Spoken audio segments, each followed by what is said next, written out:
Bienvenidos a todos y todas. Damos con mucha alegría comienzo a nuestro primer webinar de este nuevo año 2020-2023, con la presencia del académico profesor doctor Fernando Bianco. Es un honor contar en este webinar con el profesor, que es médico cirujano de la Universidad Central de Venezuela, posgrado de psiquiatría de Temple University de Filadelfia, médico especialista en sexología médica desde julio de 1972 hasta el presente de una manera ininterrumpida. Es creador de la Escuela Bianco de Sexología, profesor titular del Centro de Investigaciones Psiquiátricas, Psicológicas y Sexológicas de Venezuela, fundador, profesor titular y director de los doctorados en Consejería en Sexología y en Sexología Médica. El profesor Bianco ha sido expresidente de la UAS, expresidente de la FLACES, expresidente de la Sociedad Venezolana de Sexología Médica y expresidente de la Academia Internacional de Sexología Médica. Así que es un honor poder escuchar una vez más su webinar. Vamos a conversar en el día de hoy de la práctica de la sexología. Decimos que este es el primero de los webinares de la Academia de este año, luego de nuestra conmemoración de los 20 años de la creación de la Academia, que le invitamos a todos y todas a seguirnos en nuestras redes. Este webinar va a quedar cargado para poder descargar en Spotify, en los canales de YouTube, en la página web de la Academia y en las redes que la Academia brinda en forma gratuita para poder tener material de lectura, profundización y aprendizaje en nuestra especialidad, que es la sexología médica. Damos el agradecimiento a los laboratorios que siempre nos apoyan, Eurofarma y Bayer, para la realización de los webinares, a todos los presentes, y el honor de recibir una vez más al referente nuestro, el académico profesor doctor Fernando Bianco. ¿Cómo está, Fernando? ¿Cómo está, profesor? Querido presidente. Un Se ve gusto usted muy bien siempre en la pantalla, presidente. Bueno, muy contento de que la directiva empiece otro ciclo anual de estos webinars que ya se han hecho históricos y tradicionales, y la gente los espera, y creo que ha sido una labor muy importante. Y creemos que este año haremos cosas mucho más ambiciosas, y como tú bien dijiste, pues que yo creo que hay que también agradecerle a los otros miembros de la directiva y a todos los miembros de la academia. Yo estoy muy contento de que poder volver a presentarles, hacerles una guía de algunas cosas que estamos haciendo, y seguramente vamos a despertar algunas preguntas, algunas cosas. Vamos a tratar de hacerlo más didáctico posible, como siempre.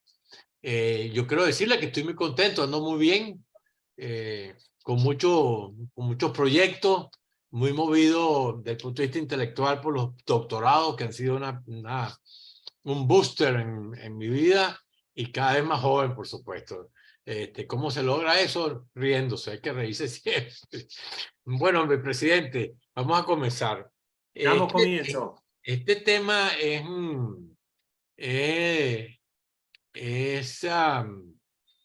una manera de que la gente empiece ya a canalizar bien, o mejor, más operativamente, lo que es la sexología como ciencia y su práctica.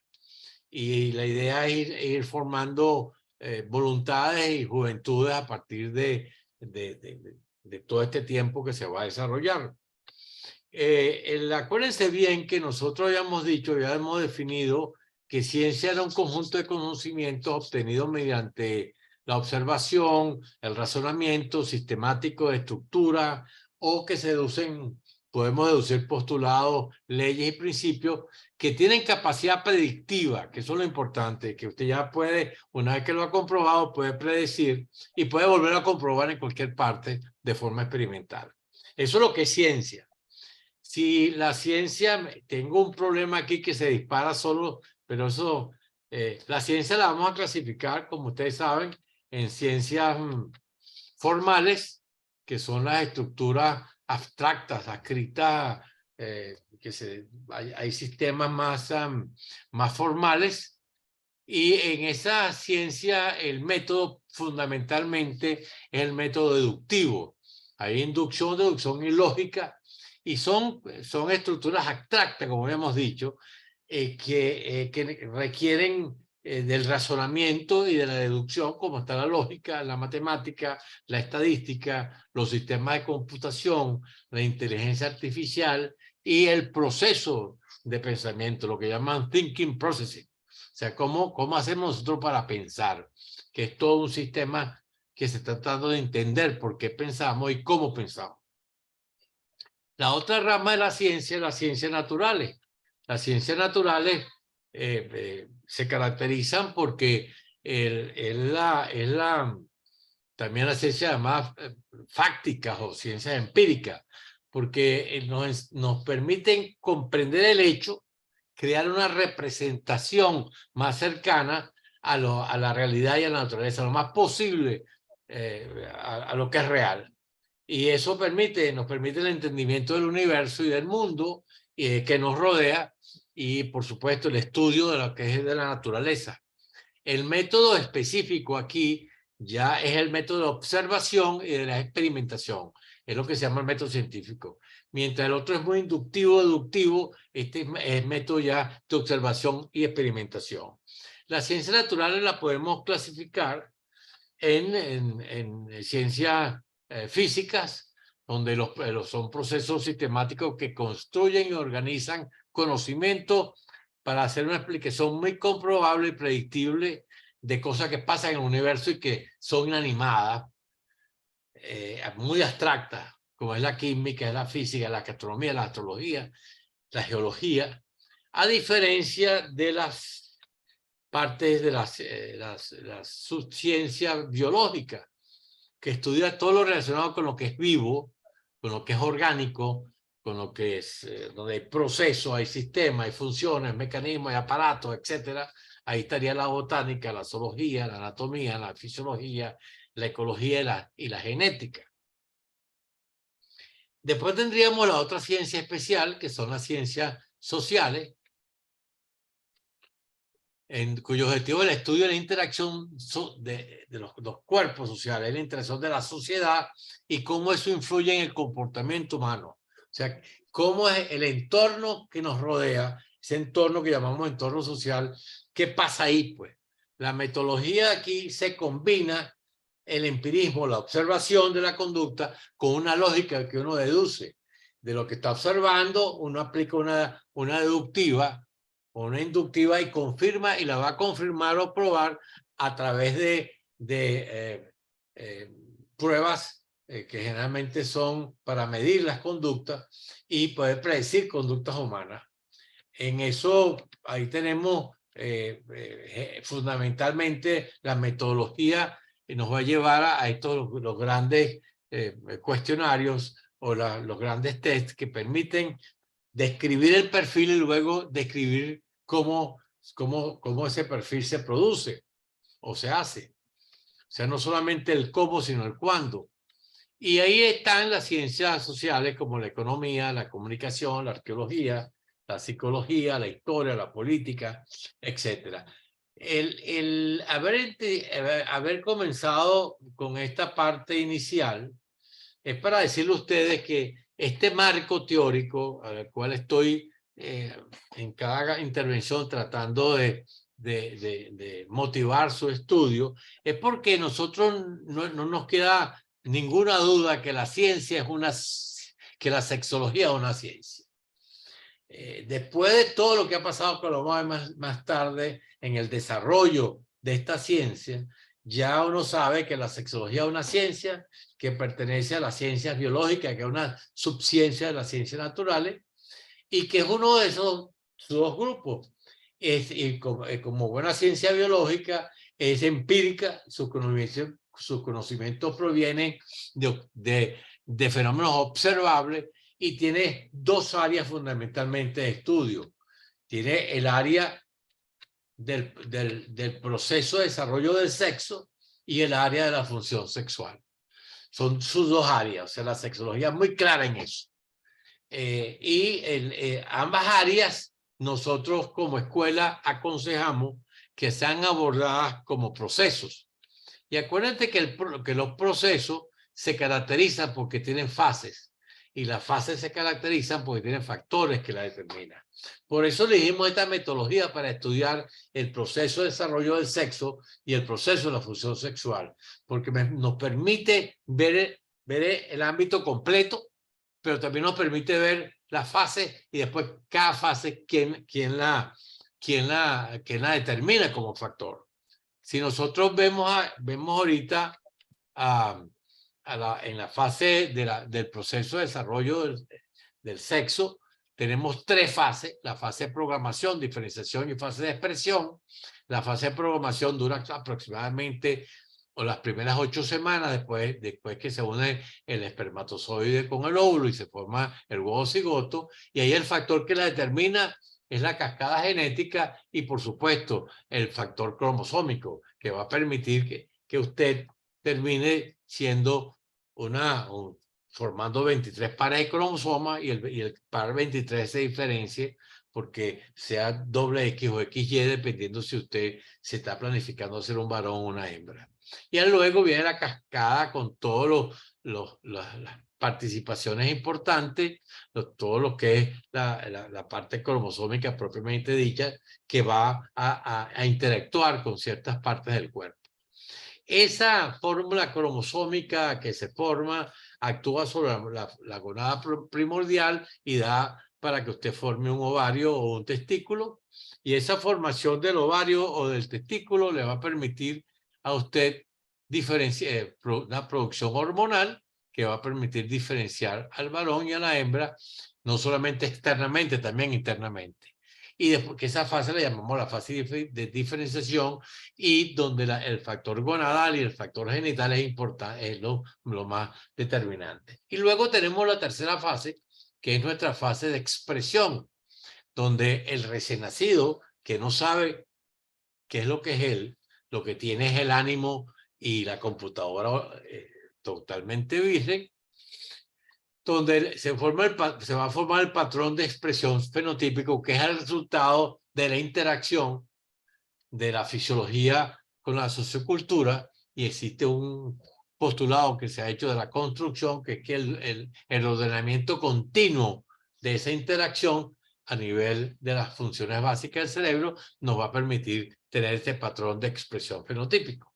Por supuesto, todo eso está influenciado por factores hormonales y psicológicos, biológicos y sociales. Entonces tenemos este primer proceso. El segundo proceso importante es el proceso de la función sexual, que tiene entonces una parte que es inherente al proceso, que es su cualidad que lo permite activar el proceso, desactivarlo momentáneamente, bajar su frecuencia, aumentarla, que es lo que se llama el deseo, las ganas. Usted puede tener muchas ganas, hay grupos sociales que tienen muchas ganas, hay grupos sociales que tienen ganas más o menos, y hay grupos sociales que tienen menos ganas, o sea, tienen una frecuencia en ganas alta, bajo, media, que no significa necesariamente que usted lo va a hacer. Ese proceso tiene dos factores fundamentales: la situación de estimulación y la situación de respuesta. La situación de estimulación tiene tres factores que la condicionan: sería entre quiénes se administra, en qué método y en qué frecuencia. Y aquí estaría la administración heterosexual, homosexual y bisexual como variante. Aquí estarían todos los métodos basados en la activación de los órganos de los sentidos, y la frecuencia es cuántas veces usted lo hace en el día, en un tiempo de tiempo. No necesariamente que si usted tiene un deseo alto, usted va a tener una frecuencia alta. Está la respuesta con todos los factores que la determinan, como son los factores anatómicos, neurales, los hormonales, los vasculares, los endoteliales, los funcionales. Y este proceso, cuando se activa, toma un tiempo que es variable. Lo importante es la variabilidad que existe tanto a nivel del proceso de la función sexual como al proceso del desarrollo del sexo. Este es el patrón fenotípico de expresión, lo que habíamos dicho, cuando viene la interacción a este nivel. Para formar el patrón fenotípico de expresión, o cuando este se repite y se forma el patrón de la función sexual, Entonces, el estudio de ese patrón fenotípico, conocido también como diversidad de género o diversidad del sexo, o el patrón de la función sexual, conocido como conducta sexual, sexualidad humana, diversidad de la función sexual, son compartidos con las ciencias sociales porque los métodos cualitativos y cuantitativos que se usan en las ciencias sociales los toma la sexología para estudiar comportamientos, o sea, patrones fenotípicos o patrones de función sexual. Si la sexología está definida como ciencia, se definen sus áreas, entonces estamos hablando nosotros de una disciplina. ¿Qué es una disciplina? Una cosa que usted instruye, enseña a alguien una profesión, le da lecciones, vale decir, hay actividades teóricas, prácticas, teórico-prácticas para que usted ejerza, para que usted aplique lo que sabe.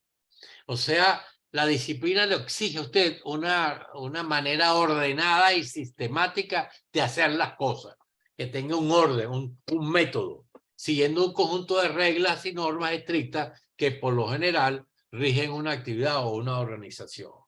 Entonces nosotros cuando digamos que somos sexólogos, tenemos que aplicar una disciplina, y para poder aplicar una disciplina usted tiene que tener un concepto. ¿Qué entiende usted por sexología? Y si entonces ejerce esa disciplina, y es lo que le va a permitir a usted que la disciplina crezca. Por eso nosotros queremos hacer énfasis en que la sexología es una ciencia, tiene dos áreas, el sexo y la función, y tiene una disciplina que si usted le va a ejercer. La sexología se ha desarrollado como disciplina en un crecimiento que viene en investigaciones basadas por profesionales no sexólogos. Gente que se preocupó por el asunto sexual, por el asunto de la función, por el asunto del desarrollo del sexo, de lo que, acuérdense que en idioma anglosajón, sexo y gender es sinónimo en el desarrollo del género, por eso en idioma anglosajón se utiliza mucho lo que es el género. Nosotros utilizamos el sexo porque en idioma castellano género y sexo no son sinónimos. Y entonces estos profesionales que no sexólogos han contribuido, igual que algunos otros o muchos otros que estuvieron interesados en la sexología. Y ellos, hay una serie de personas que hacen estudios que no conducen a títulos académicos llamados diplomados, cursos de perfeccionamiento, etcétera, y se han empezado a producir en los últimos años los verdaderos programas de posgrado conducentes a títulos universitarios, posgrado. Entonces, el desarrollo progresivo, lo podemos decir que está desde principios del siglo pasado y en los primeros 23 años de este siglo. Y toda persona que quiera meterse en la sexología tiene que entender este fenómeno. Algunas universidades otorgan títulos que no tienen una legalidad completa, porque no lo reconoce el Ejecutivo o el Ministerio de Educación de su país, y son lo que llaman títulos propios de algunas universidades, y otras personas, sociedades científicas que se han interesado en el desarrollo del campo, otorgan certificados que emiten sociedades y asociaciones científicas que a veces dicen que tienen un título, pero realmente no es un título, es un certificado que da la institución que si es reconocida, ese certificado le avala que la persona ha estudiado y se ha formado. Pero fíjense que es bastante poco estructurado hasta ahora. Entonces, la sexología como ciencia y disciplina, nosotros queremos que quede claro que exige primero la licenciatura en sexología. Y esa licenciatura tiene que tener una formación básica, 3 años, y una fase de menciones, mención en pedagogía, mención clínica, mención consejería. Puede haber otras menciones, como vamos a ver más tarde. Y una vez que usted se gradúe de licenciado en sexología, usted se va a dedicar al campo de la sexología y luego tendrá estudios especializados de posgrado, de especialización en maestría o doctorado en pedagogía en sexología, en orientación o consejería en sexología y en sexología clínica. También puede ser que usted haga otras menciones como historia de la sexología, erotismo en la sexología, sexología forense y otras. Pero todo programa de pregrado y posgrado debe tener una formación metodológica en la investigación y una información importante en la parte de formación de actitudes. Entonces, recordemos bien, vamos hacia una licenciatura en sexología, formar el licenciado en sexología que sea nuestro primer caballo de batalla para luego se especialice o se doctoree en un aspecto de los tantos aspectos del campo de la sexología. Siempre teniendo la metodología de investigación como fuerza y la formación de actitudes como la otra fuerza que va a permitir movernos en el campo. Una vez que esto lo tenemos claro, nosotros vamos a tener que tener claro qué es la práctica de la sexología. El concepto de práctica es cuando uno profesa, aplica normas y preceptos en una determinada disciplina. Nosotros vamos a decir, la sexología la vamos a, cuando es pedagogía sexológica, cuando es orientación, cuando es clínica, cuando es forense, tenemos que tener las normas e irlas perfeccionando a medida en que las vayamos utilizando.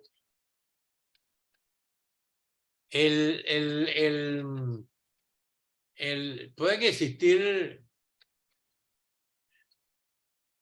cuando usted va a practicar la sexología en cualquiera de los ámbitos, usted tiene que observar varias cosas importantísimas.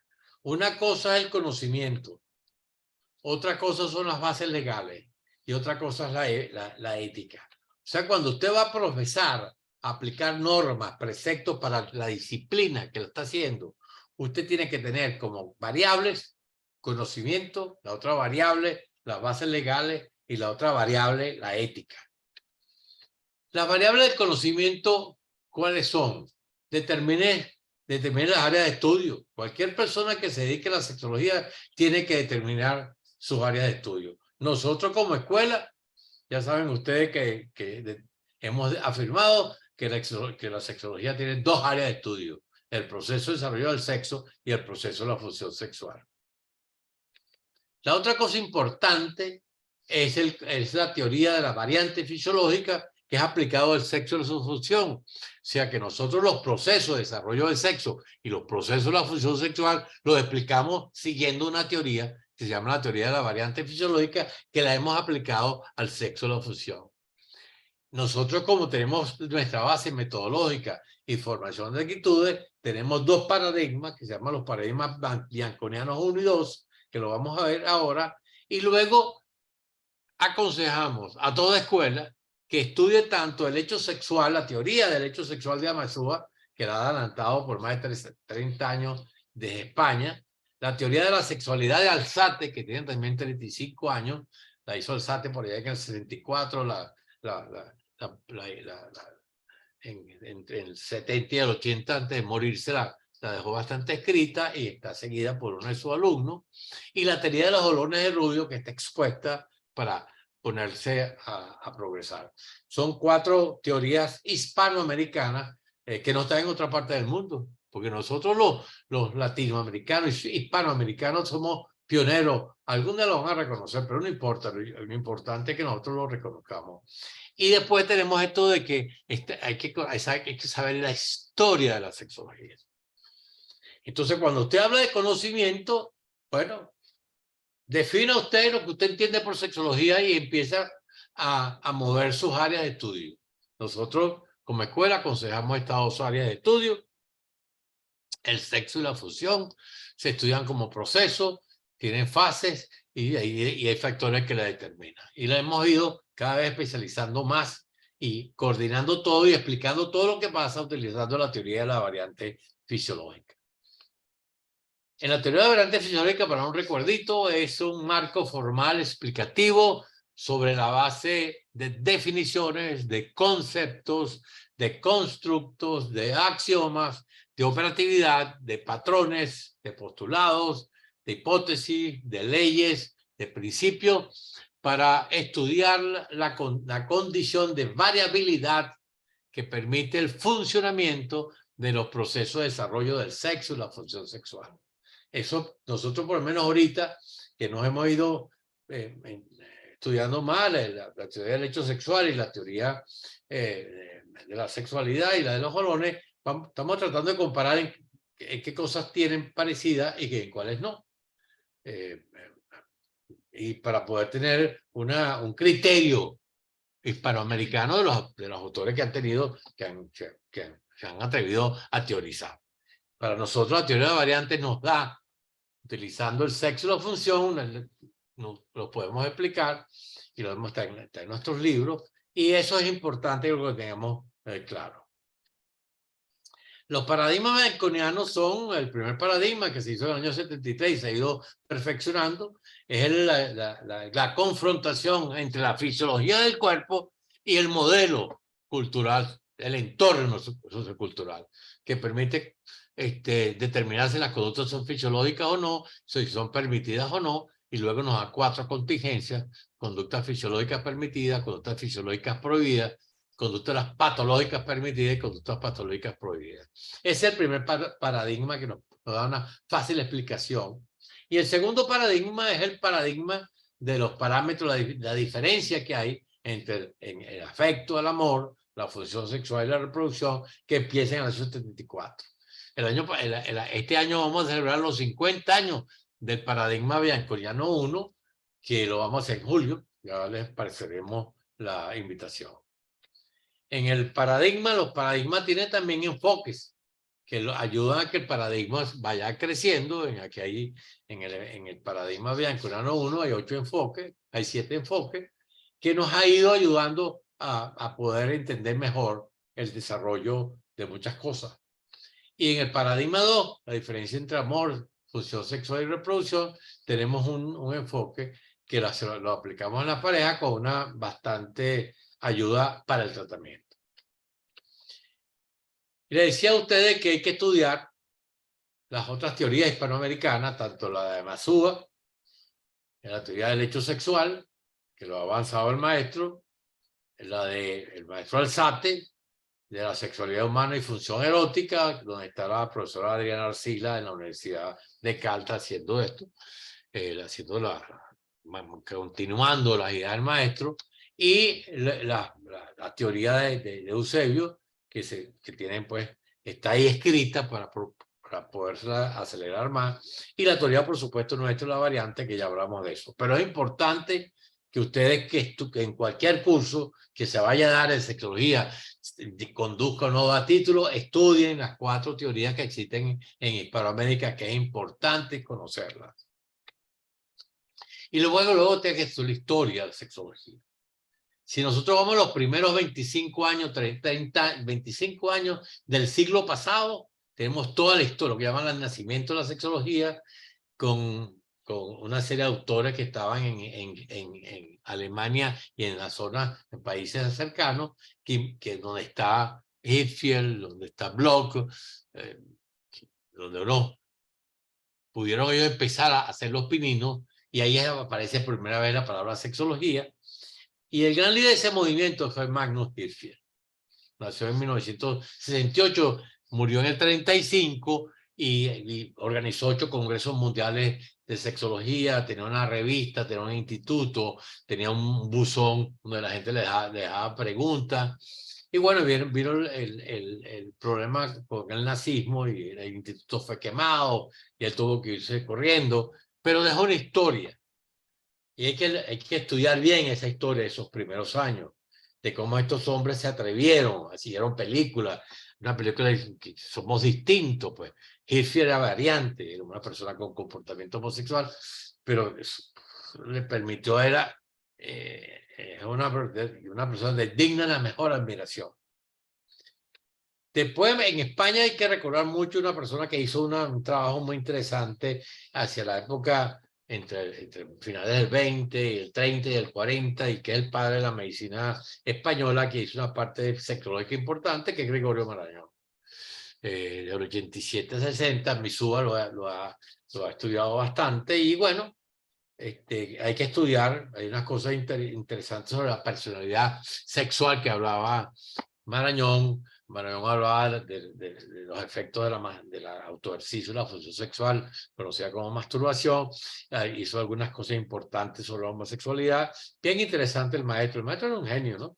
Entonces, es bueno recordarles eso.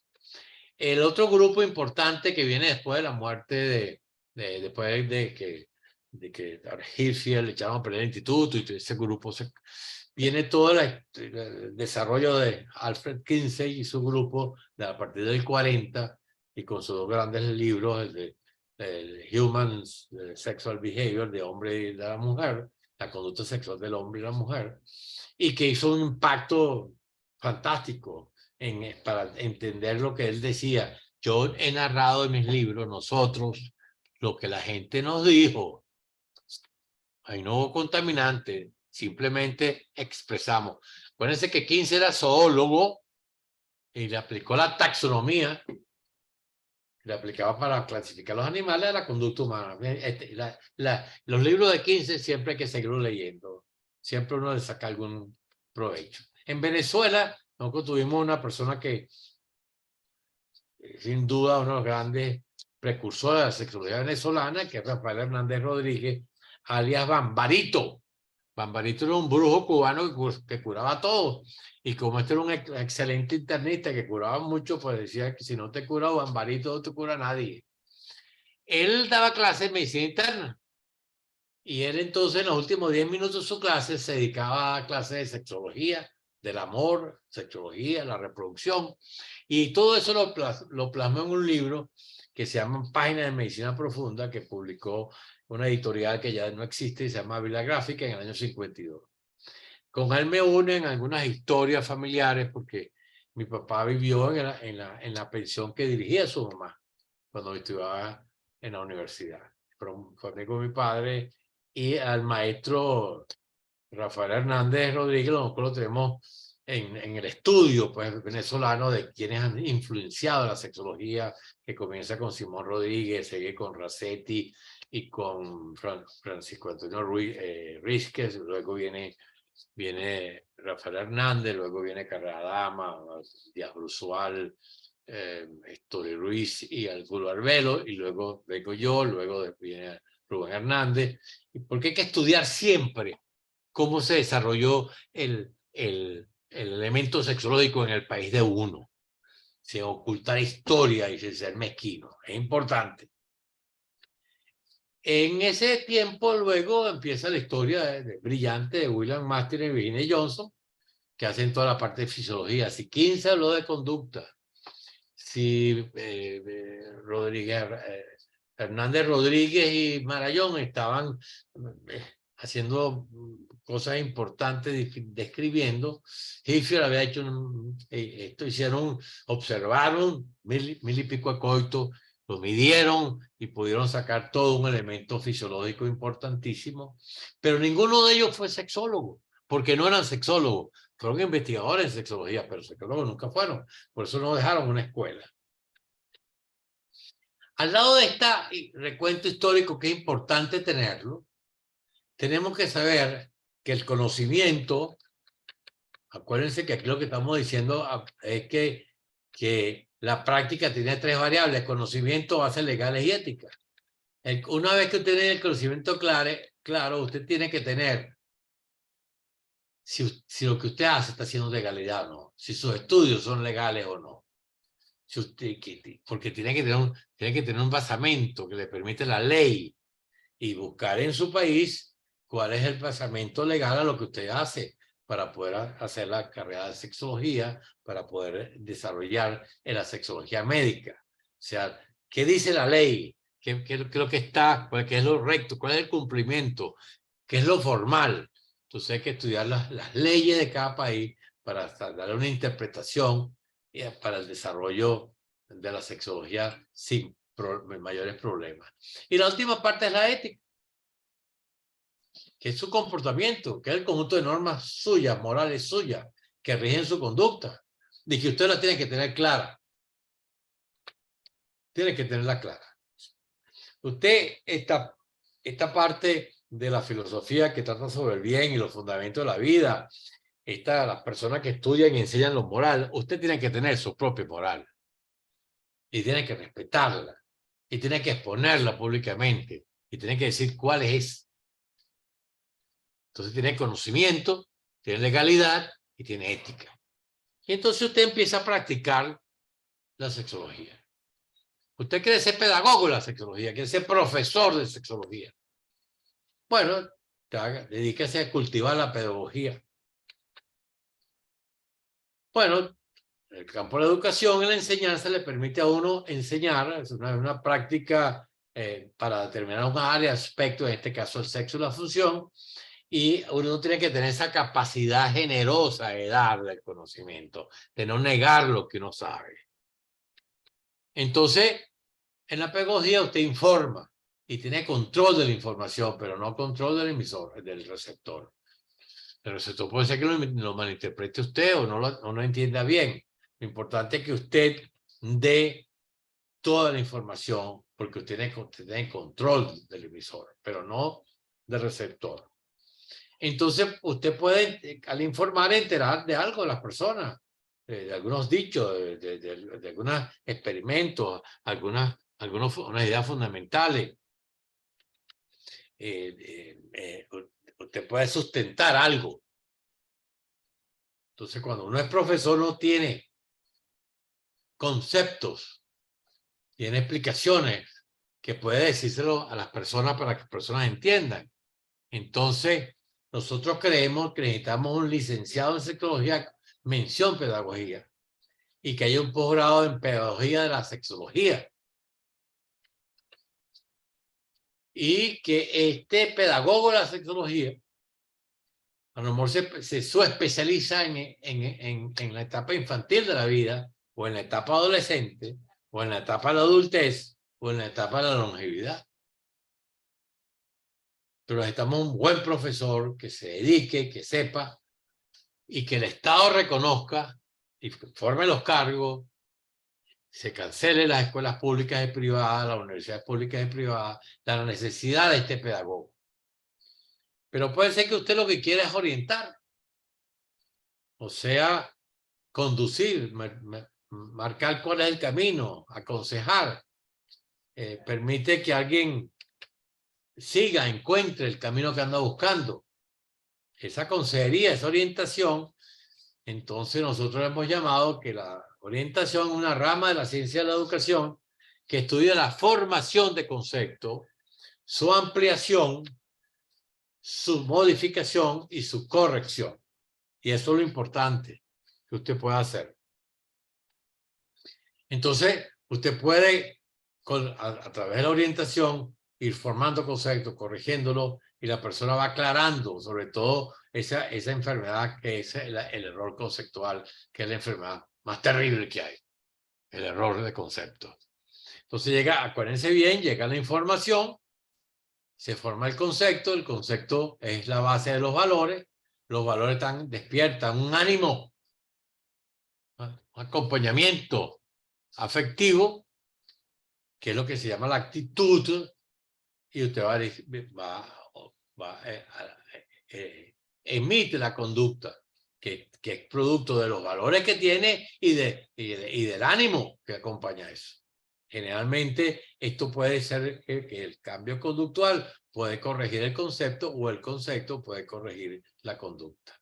Lo importante es que la persona recibe la información, forma concepto, tiene una significación, eso le hace un ánimo y de ahí la conducta. Y usted tiene que estar consciente de eso, siendo pedagogo, siendo orientador o siendo clínico. Entonces, durante el proceso de orientación, el orientador puede decidir que el error el corregir una respuesta no operativa es el camino a escoger para poder formar el concepto, ampliarlo, modificarlo o corregirlo. Es un concepto, eso es el concepto del orientador. Usted, por supuesto, esto es, él va a utilizar las cosas operativas. Las cosas operativas, ¿qué son? Es todo lo que toda entidad que tiene una cosa corporal, espiritual, artificial, natural, que le permite a usted que logre algo. Y usted tiene una conducta operativa si usted funciona. Su conducta es fisiológica y funciona, opera en el ambiente. Pero si su conducta es fisiológica y no opera en el ambiente, no es operativa. Y lo que hay que enseñar son conductas operativas, que uno aprenda a cómo uno funciona fisiológicamente y después cómo uno opera en el medio ambiente. En el caso del orientador, nosotros necesitamos entonces formar un licenciado en sexología con mención orientación, con posgrado en orientación en sexología y que pueda dedicarse a la orientación en sexología a nivel institucional, diferentes centros de salud, centros de educación, centros de rehabilitación, etcétera, o desarrollar una conducta privada, pues que quiera, donde él oriente a la gente. La mayoría de los 50, 60% de las personas que tienen interrogantes en el área sexual, con una buena orientación salen del problema. No necesitan de la clínica. Y necesitamos lo último, es el clínico. La clínica es una actividad destinada a adquirir, desarrollar y formar la práctica y conservar la práctica de lidiar con la enfermedad. Acuérdense que nosotros vamos a lidiar con la enfermedad, vamos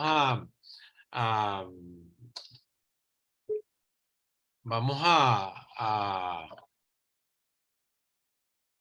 entender lo que es enfermedad. Cuando usted se mete en clínica, usted tiene que entender lo que es una enfermedad.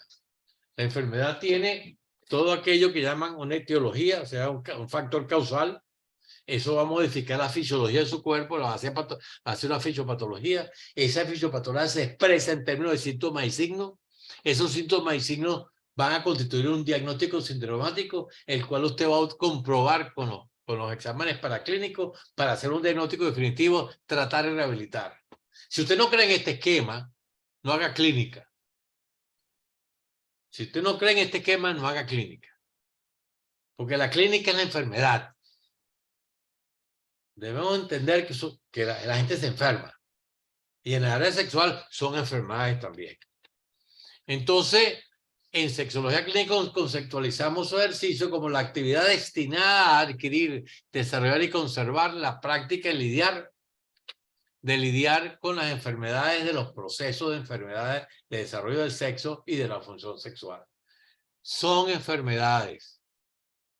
En sexología hay enfermedades, igual que en cualquier rama de la medicina, porque el sistema sexo-sexual se enferma, pierde su fisiología y entra en patología, aunque no nos guste decirlo. Para muchos les es difícil entender el sistema sexo-sexual. Como todo sistema del organismo se enferma y han aceptado la mediatización de utilizar expresiones como alteraciones y desórdenes. No sé yo. Una eyaculación precoz es una enfermedad. Una falta de orgasmo es una enfermedad. Una fijación a algo es una enfermedad. Y eso hay que quitarlo. Como se quita cualquiera otro. ¿Por qué? Porque tienen etiología, fisiopatología, síntomas y signos, diagnóstico, comprobación, etc. Entonces, las características del ejercicio clínico, acuérdense ustedes que es la historia clínica con énfasis en el sistema sexosexual, el diagnóstico sindromático. Eso es importante, lo del examen físico. Al paciente sexológico hay que examinarlo. Y eso es muy importante. Esto no es un asunto mental, vamos a olvidarnos de eso. Es un asunto de una enfermedad que hay que buscar las diferentes manifestaciones.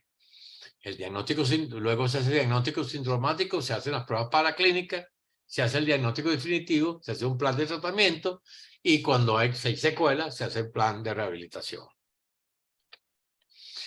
Nosotros definimos en 1992, con todo el apoyo de la FLASE, de la Federación Latinoamericana de Sociedades de Sexología y Educación Sexual, el Manual Diagnóstico de Sexología. Y nos llamaron que estábamos locos, que abrimos, no sé qué. En el 2009, la Asociación Mundial de Sexología Médica lo aceptó como su manual, igual lo hizo la Academia Internacional de Sexología Médica. Porque nosotros dijimos que la sexología era una especialidad, y lo dijimos en el 85, y de ahí la hemos venido explorándola. Entonces, ¿qué ha pasado ahora? Decimos que hay enfermedades a nivel del proceso de desarrollo del sexo, enfermedades a nivel del proceso de la función sexual y otros diagnósticos también los hay. ¿Y qué pasa ahora? Que la clasificación internacional de la 11, lo que llaman el ICD-11, de la Asociación Mundial de la OMS, Organización Mundial de la Salud, ahora entonces le ha dado a la sexología, fíjense que habla de enfermedad del oído, de enfermedades respiratorias, no sé qué. No se atrevieron a hablar de enfermedades de la salud, de la función sexual y del sexo. Y bueno, empezaron con una primera declaración poco tímida, pero por lo menos ya tenemos nuestro espacio.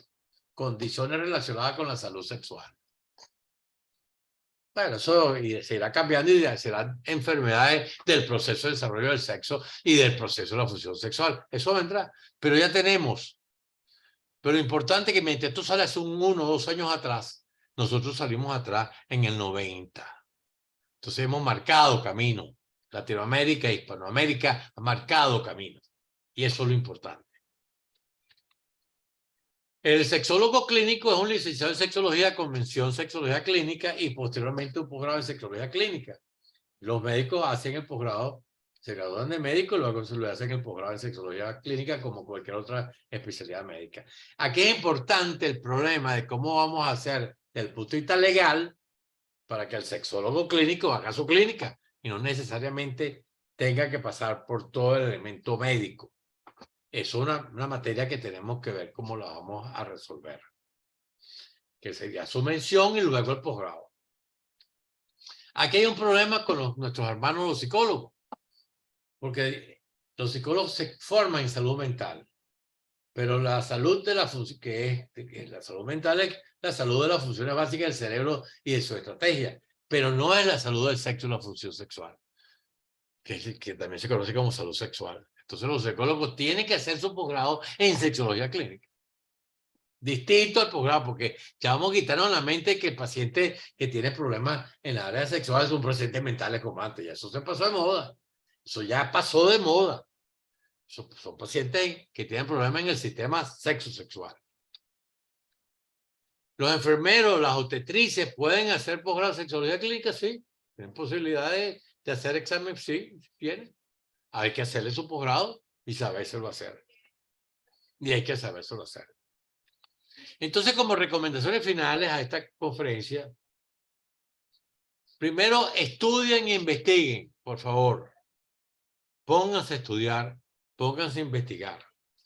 Luego, dedíquense a tiempo completo al ejercicio pedagógico, orientador, clínico o lo que sea de la sexología. No que ustedes hagan otra cosa en sexología. No, hay que dedicarse a la sexología. Hay que militar en ella. Hay que llenarse de ella y hacerla crecer. Y sobre todo tengan ética en su práctica. Mucha ética. Y nosotros hemos dado cuenta que hay que hacerle honor a la historia. Haga la historia de su país. ¿Quiénes se dedicaron a eso? ¿Qué han contribución? ¿Qué hicieron? Es importante el asunto histórico. Vamos a dejarle envidia. Nada es nuevo. Aquí todo se dijo. El Kama Sutra hace 4.000 millones de años. Esto ya dijo eso. Ya lo dijo. Pero las cosas se vuelven a decir y se dicen para entenderlas mejor. Entonces, hagan en honor a la historia. Y para hacer honor a la historia, vamos a hacer honor a nuestros 7 presidentes de la academia, el doctor Rubén Hernández, el doctor Ricardo Cavalcanti, el doctor Pacheco Pala, Glina, el doctor Bianco, el doctor Francisco Cabello y el doctor Santiago Saez.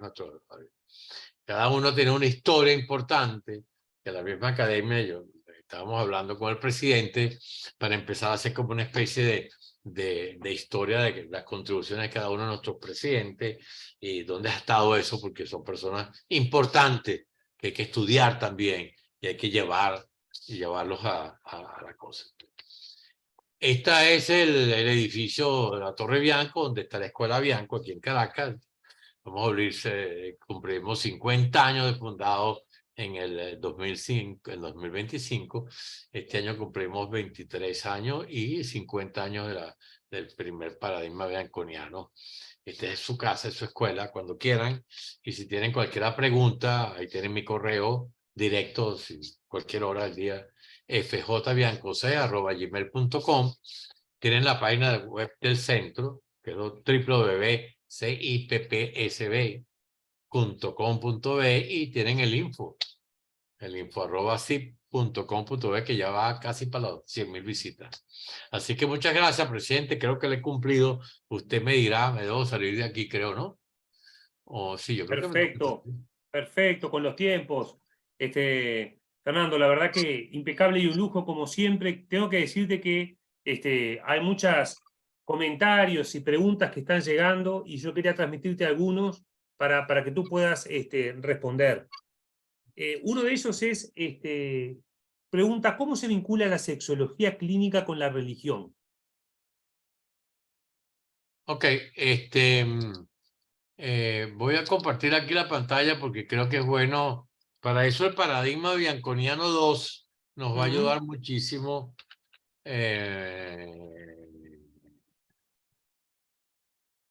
Para ponerlo a decir aquí. Fíjense bien, el modelo fisiológico es cómo el cuerpo funciona, y el modelo sociocultural, cuáles son las normas de conducta. Y en esa interacción hay conductas que son fisiológicas permitidas y fisiológicas prohibidas. Si encima en ese modelo usted practica la religión, entonces usted va a dar cuenta cuáles conductas fisiológicas suyas su religión permite o no la permite, o las condiciona algunas capacidades. O sea que la puede hacer. Por ejemplo, si usted es católico, los católicos hablan del mandamiento 6, no fornicarás; el mandamiento 8, no desearás la muerte de tu prójimo. Entonces, uno es fiel y tiene ejercicio de la función sexual después que se case, y una serie de cosas según la religión. Si usted está dispuesto, usted cree en Dios, cree en eso, bueno, si de repente esas normas le traen problemas, bueno, usted tiene que hablar con Dios. Usted tiene su vínculo. Hay gente que tiene directores espirituales, hay gente que va a la iglesia y habla y tiene su contacto con Dios, y bueno, y para practicar su religión. Yo soy muy católico, yo soy un devoto de la Virgen. Ahora hay ciertas cosas que, bueno, me pertenecen a mis acuerdos íntimos con Dios, pues. Bueno, porque hay ciertas cosas que, bueno, uno puede diferir, y entonces Dios es tan grande y misericordioso que, bueno, hay algunas, de repente hay religiones que tienen muchas cosas. Bueno, si usted quiere, usted lo que tiene que entender es que su cuerpo funciona. Su cuerpo va a funcionar. Ahora, si usted quiere que esto funcione de acuerdo a lo que dice su religión, bueno, estudie la religión y vea cómo se va acomodando, porque no es fácil. La religión está metida dentro del modelo cultural. Perfecto, bien ahí. Perfecto, profesor. Otra pregunta es, ¿cómo entra en la sexología clínica la prevención y la promoción de los derechos sexuales?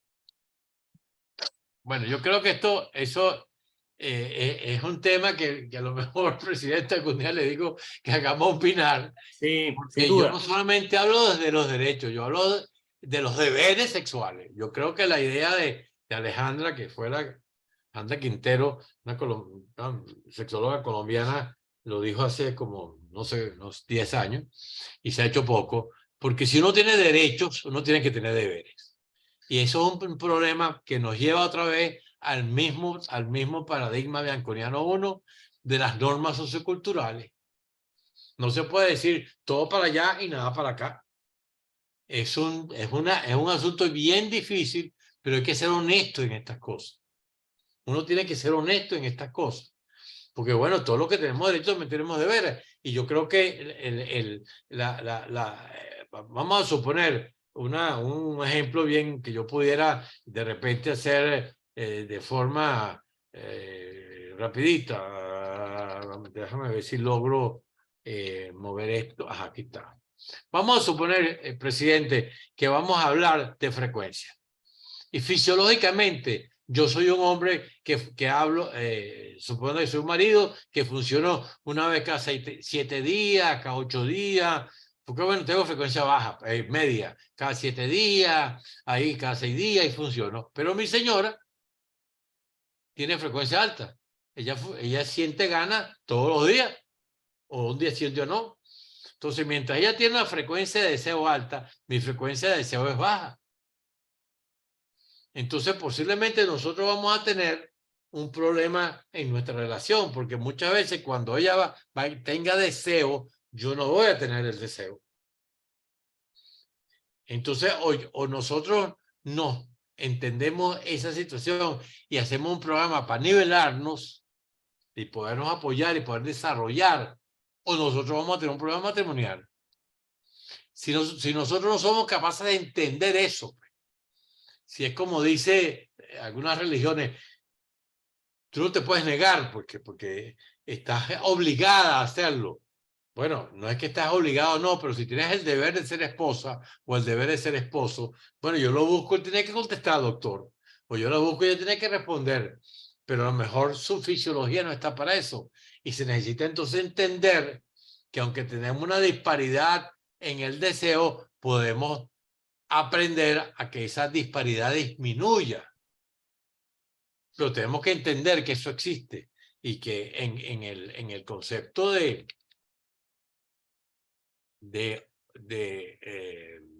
el manual diagnóstico, aquí a nivel del proceso de la oposición sexual hay una patología que es la incompatibilidad de frecuencia o la disparidad de frecuencia, que tenemos frecuencias pero distintas. Y hay gente que le gusta en la mañana y a otra gente le gusta en la noche. Entonces, las parejas tienen que sentarse y en función del amor que se tienen, entonces hacer un programa y adaptarse.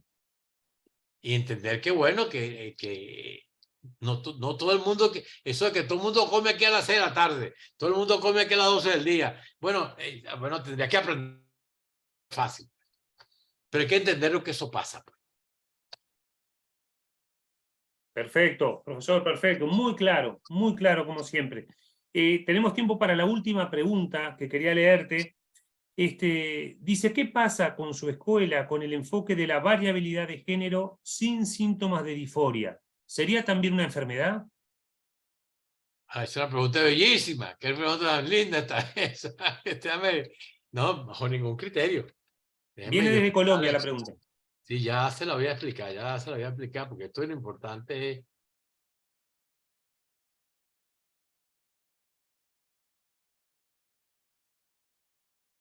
Ahorita no, vamos a buscar la otra.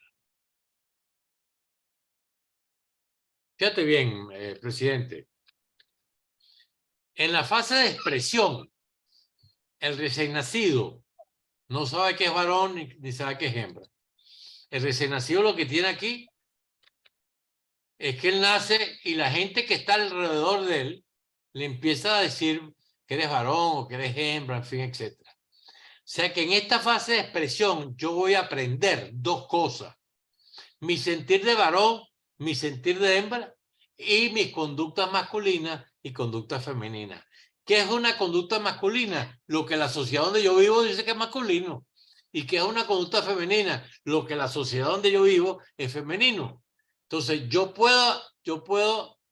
ahorita, yo me siento varón y tengo conducta masculina, pero podría ser que yo me sienta hembra y tenga conducta femenina. Lo importante es que el entorno entienda que ese sentir mío de hembra es parte de un aprendizaje que yo tuve, porque en la fase de expresión no hay patología. Aquí lo que hay es un aprendizaje. Usted aprendió a sentirse mujer. Y como usted aprendió a sentirse mujer, bueno, usted entonces quiere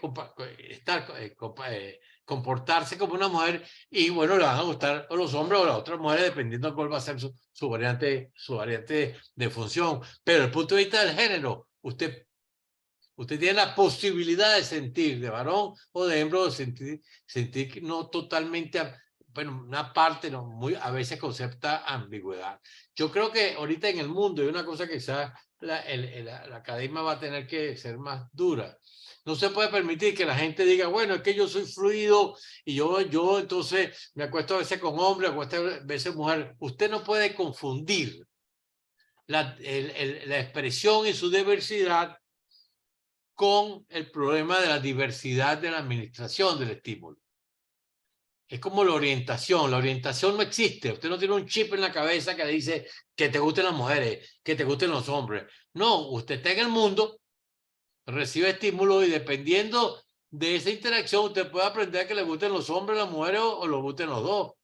O sea, usted puede aprender un patrón heterosexual, bisexual o homosexual. Pero eso no tiene nada que ver con que usted aprenda a sentirse varón o hembra. El sentirse varón o el sentirse hembra no tiene que ver con la homosexualidad. Es con su sentir de varón y de hembra, que es distinto. Y la sociedad va a tener que empezar a aprender eso.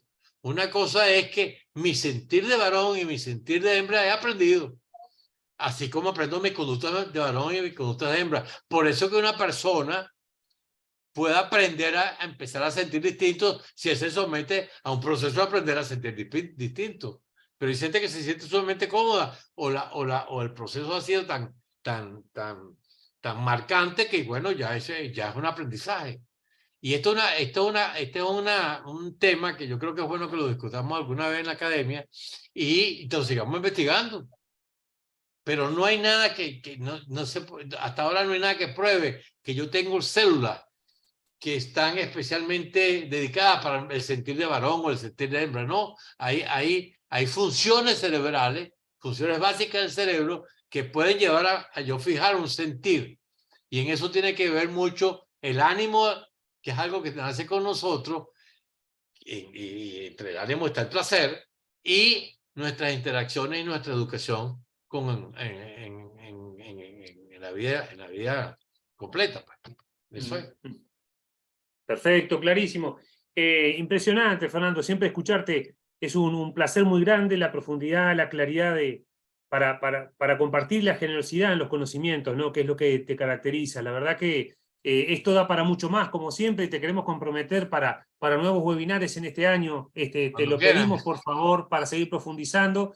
Tengo que decirte que llegamos a los 1150 participantes escuchándote. Tenemos que decir que esto lo van a poder volver a escuchar, lo van a poder compartir y lo van a poder descargar de las redes de la academia o el canal de Spotify o el canal de YouTube o la web de la academia. Y agradecerte, Fernando, por la participación y la colaboración con los conocimientos, ¿no? No, estoy muy agradecido con la academia, contigo. Bueno, tú eres como hijo mío. Sí.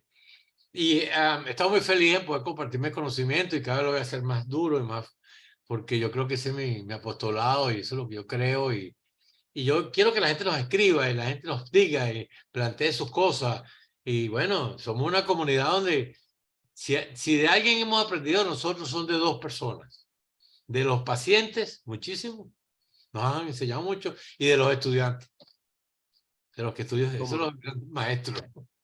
Qué grande, si será cierto. Qué grande. Okay. Fernando, muchas gracias por todo entonces. Nos vemos pronto. Y quedamos comprometidos a nuevos webinars y seguiremos contando todas las actividades que estamos desarrollando en la academia para este año.